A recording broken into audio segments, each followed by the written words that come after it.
So I want to make this audio for you because I was sitting here and I usually start prayer or my time with God during the day is at 11 a.m. And I had a challenge today before I got into prayer. I have a covenant with God to meet him at 11 a.m. During this summertime. And I had a challenge or an issue that was brought to my attention that I had to handle. And I pray in the spirit, which is in tongues, for 20 minutes during the day, or as long as as long as it goes on. And then, I pray my prayers, right, to God that I have written down as it relates to our covenant of why I am meeting him at that specific time.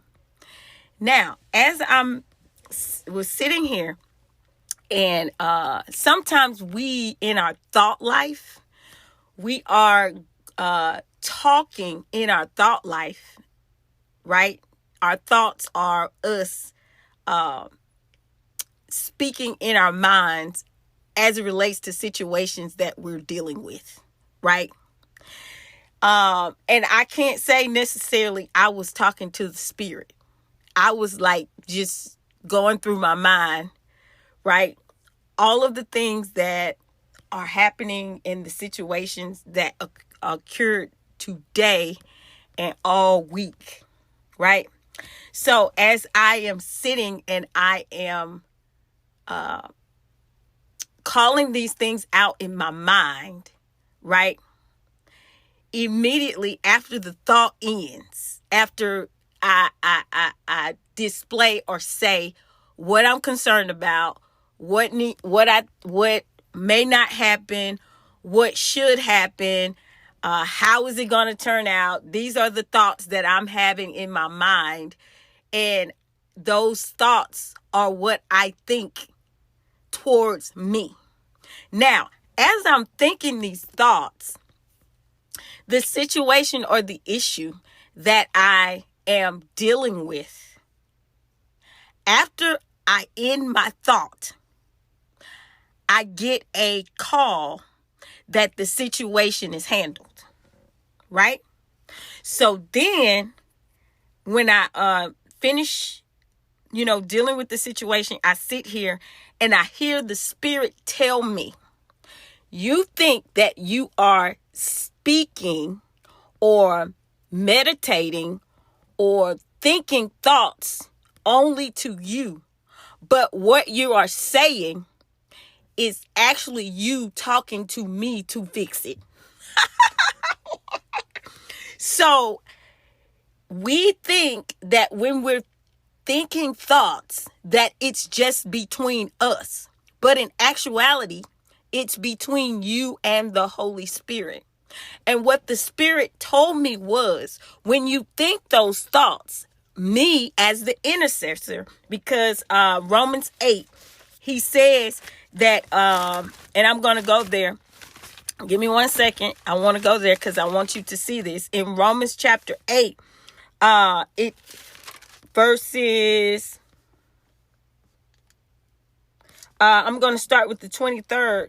Romans chapter 8, verse 23. Not only that, but we ourselves who have the Spirit as the first fruits, we also groan within ourselves. That's our mind. That's our mind, groaning within ourselves, eagerly waiting for adoption, the redemption of our bodies. 24. Now in this hope we were saved, but hope that is seen is not hope, right? So I'm sitting there and in my mind, I'm hoping that this situation will be worked out, right? For what he sees. Now, if we hope for what we do not see, we eagerly wait for it with patience, right? So I'm hoping for what I do not see, and I'm waiting for it to turn for me with patience. Okay, so 26, it says, in the same way. So while I'm hoping patiently for this thing to turn, right? In the same way, verse 26, the Spirit also helps me in my weakness, because I don't know what to pray for as I should.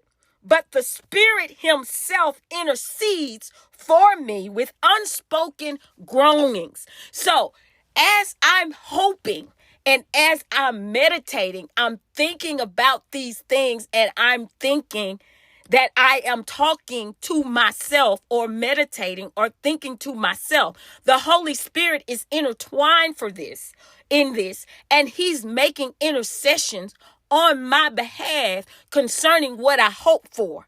And as I'm hoping and I'm meditating, right, what he does is he intercedes for me to the Father and say, Father, your child is dealing with this situation. We need to handle it. So I get a phone call after my thoughts are done, just that quick, right? And God has handled the situation. God handles the situation. So don't think, this is what we have to do when we're thinking thoughts. We have to think thoughts that when we're thinking thoughts, our thoughts have to be in a way where we expect the intercessor, the Holy Spirit, is praying so that we can receive an answer. Okay? So just like he told me, you think you thought that your thoughts were just between you and me.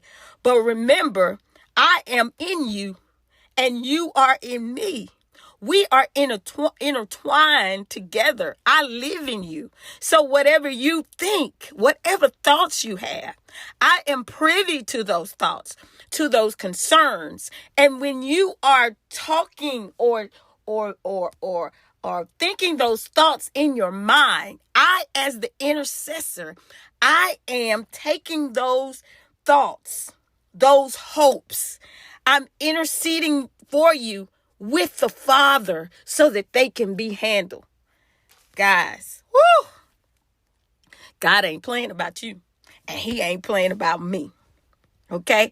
And 27, and he who searches our hearts knows the mind of the Spirit, because he intercedes for the saints according to the will of God. So the heart searcher is God, right? So he knows the mind of the Spirit, which is the intercessor, who intercedes for the saints according to the will of God, right? So he intercedes for me according to the will of God, because I don't necessarily know sometimes you don't necessarily know what to pray for. But when you're thinking thoughts, the intercessor knows, because he's wise. He's wise. He knows what to intercede for according to the will of God. He knows. 28, and we know that all things work together for the good of those who love God, who are called according to his purpose. So all things work together for my good. Oh, so the thoughts that you have, that you think that it's only you thinking the thoughts.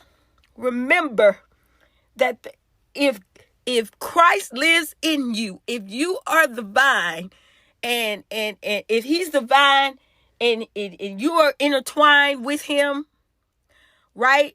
He lives in you. If this house, your house, the temple where the Holy Spirit resides, if he's residing in you, then guess what? He hears you. He hears what you hope for. He hears what you're thinking. He hears when you're in pain. He hears when you're despondent, discouraged, depressed, right? In lack, can't make it, don't know what to do. He hears that. And he, the Spirit, intercedes for you according to the will of God. And all things will work together for your good because you love God. Let me know what you think about this. Say live. That's good, GA.